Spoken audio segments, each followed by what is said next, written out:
Yep. Okay, cool. And I think my playlist will go from the Spice Girls down to anything 90s or early 2000s. Like, it'll be all over the place. A lot of early 90s. Yes. I'm listening to a lot of early 90s. And bring back boy bands. Yeah, girl. Bring back. Listen. What happened to the guys that said, I like girls who wear Abercrombie and Fitch? Bring back them. Listen. Yes. Yeah. Yeah. Yeah. Bring back that band. MTV Spring Break. I know. Spring Break. BT Spring Break. Yes. Yes. Let's take a moment for MTV. Yeah. Okay, because you know they gone. Yeah. But yes, that's what I miss. That's what I miss. Yep. So, hey guys, this is my friend Tierney, and we are going to talk about her journey. So, I have a few questions, and let's get into it.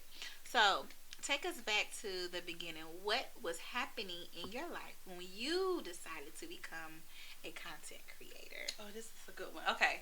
So, well, I've had a presence kind of sort of on social media since MySpace days. Like, I was probably the one coding the pages and, you know what I mean, your background and your music, your top 10. So, I've always had, like, a strong presence in social media. Okay. But so, in 2022, I had my daughter.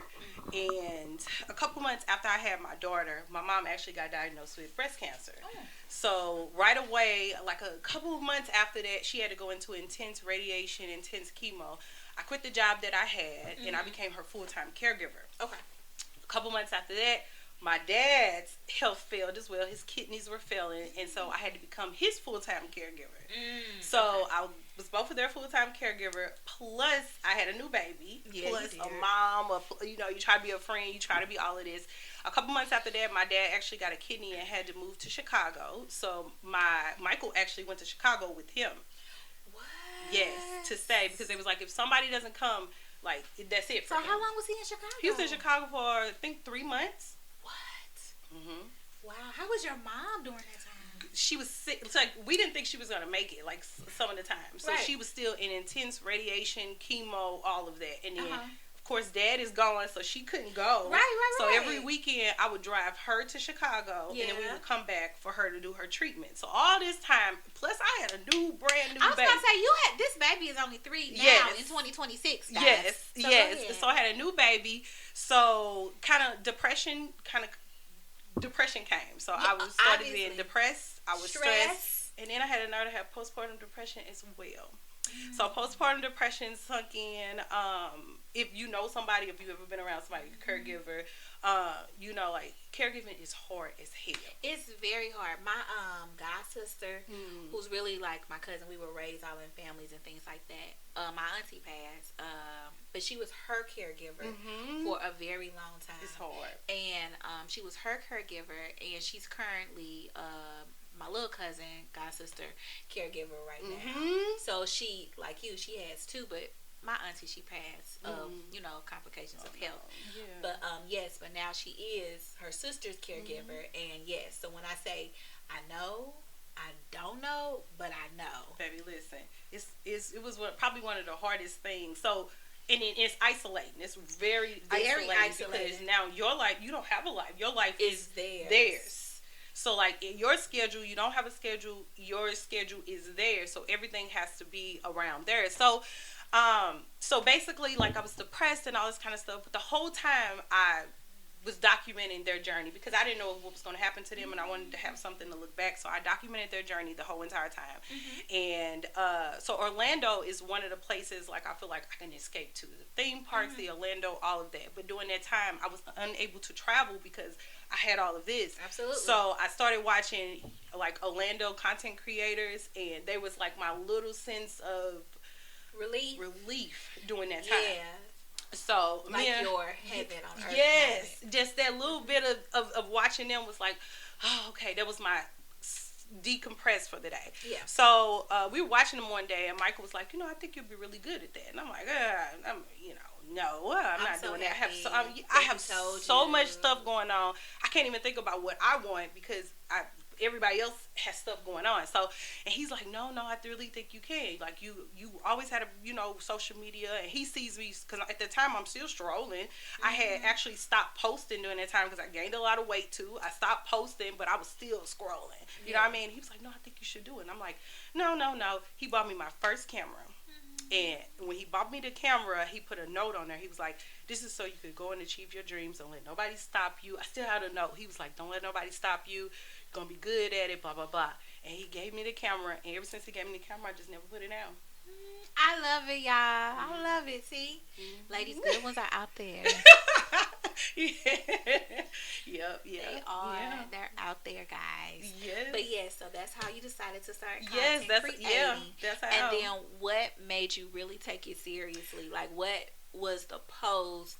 What was the one that like went viral, or you got more than a lot of views? Like, which one was it? So it was when the brands that I loved first started hitting. You can see it in your likes, and I'm like, yeah. What brands were they? Wait, so it was, I think Universal liked one of my things before, and of course I'm big on theme parks. Yep. Six Flags did before, and it was like businesses around St. Louis. So whether it was bars like the pop-up bars like Hidden Gem, any kind of like the Marriott Hotel, anybody, or even like their social media coordinators, when you see them like your stuff and you go to their LinkedIn and you're like, hey now, let me take this serious. And I did have like 2 videos on TikTok that went viral, kind of. And it's so crazy about when they go viral, because you're like, who is all these people and who is, But it was when they first started noticing. So, and then I was like, okay, let me take this serious. Let me clean up clean up your page. And, because content creation is a business. Like, it's a your page is your business. Yes. And I tell people all the time, because, you hear about people saying, well, somebody didn't post me. It's your somebody brand. Doing that. It's your brand. It's your brand. Yes. Yeah. So, like, that is our storefront. At the end of the day, that's how we get businesses. That's how you get paid. That's how you get brand trips. That's how you get all of that. So, your page, you want to make sure that the first thing that they click on, because when they click on your page, all you have is that storefront to show them if they want to work with you or not. Right. You know what I'm saying? So it was when they first started noticing, and then kind of after then, you started getting the inboxes for the events. And I think my first time really like, I think I did it was when I think Six Flags wanted to collab. Ooh, tell me about the Six Flags one. Yes, so I love Halloween. Halloween is my favorite. I am a horror girly. I go hard during Halloween. So, and I think it was Fright Fest they were doing Fright Fest, and they reached out to me and were like, hey, you want to collab on a day at Fright Fest? And I was like, hello. Yes. Absolutely, yes. Yes. And, they send over your contracts, and you guys go through deliverables and all that kind of stuff. But I definitely want to collab. Yes, absolutely. It's absolutely yes. And then and it's so crazy, because once you start going to events, you get invited to a bunch of different events after that. Like, so it's like you put on the list to go to different types of events. Yeah, or they have a social media manager. I guess. Yes. You're unlocked. Yeah. Yeah. So then when you get unlocked, when you unlock your character, yes, and it's just go time. And then that's what happened. Like, I started getting back-to-back invites, back-to-back events. Yeah, because you've been like busy, hitting the ground, running. And it happened overnight. I know. It happened overnight. In 2020, he gave me the camera. I made a list. Of everything that like the brands that I wanted to do, everything that I wanted to do in 2025.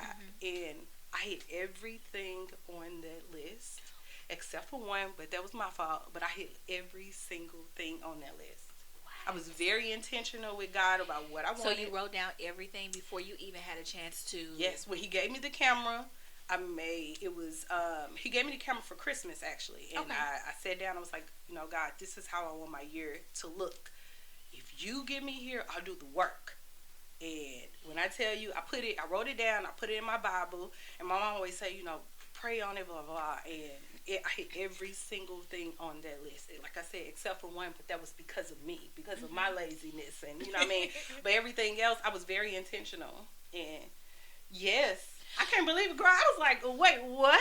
Blessings. Okay, so what fears did you have when you were starting off becoming a content creator and becoming in this new space? Yes, because it was totally new. This is different than just posting and pictures and making statuses. Yes. And what fears and challenges. So it was imposter syndrome, like you hear a lot of the creators talk about, a ton of self-doubt. And it was because what I went through those years of battling my parents and stuff like that, I had a sense of, like, I had a bit of people PTSD because I felt alone during those times, like, you know, and it wasn't nobody's fault because I really never reached out to anybody like, hey, you know, I'm dealing with this, I need help. You know what I'm saying? Can you watch the baby? Can you watch the baby? Can we go out and get a drink? Can you come and sit with me because I physically can't? Things so, like that. Yes, and then I would have definitely came and sat with you during chemo because I know how that is. Yeah, it's hard. It's very hard. I'm happy that they're doing better. But I'm just saying. Yes, girl. The baby, depression was real, baby.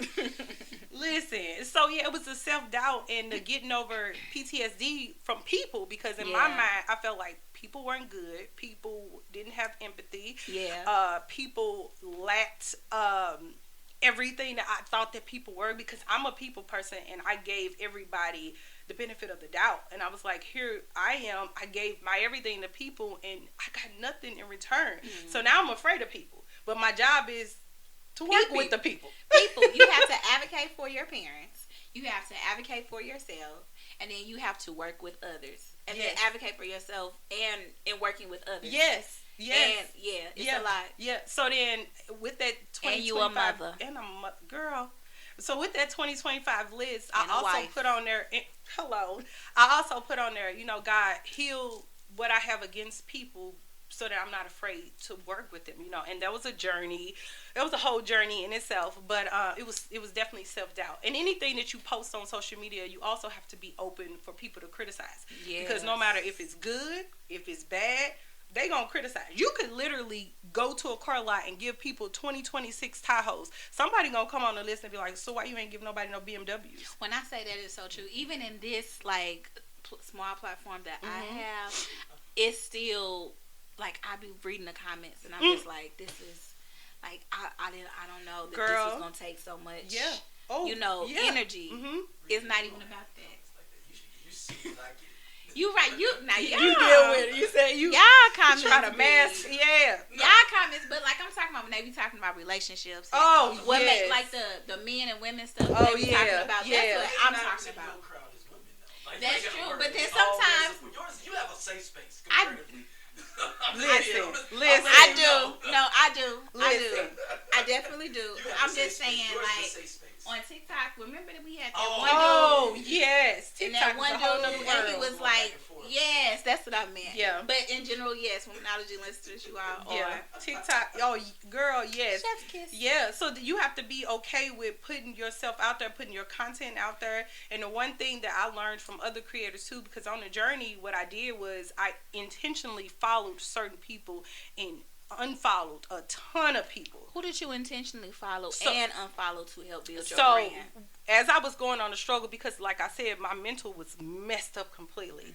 So I had to heal mentally as well in this journey. And one of the things I did was I deactivated my Facebook page because I felt like seeing what people wrote and things like that was like, I'm not here yet. I'm not strong enough to be able to read this every day. You know, Facebook can be a lot. So I know. And then it was the fact that, you know, you see Facebook friends and family and maybe they may support one person, but they're not supporting you. It's like, you don't want any of that. You know what I'm saying? So I deactivated Facebook. I unfollowed those vlog sites. And I followed like-minded content creators, Stephanie Nicole from here, Crystal from here. I don't think I know these people. But make sure you share them with me. Okay, yes. Braden,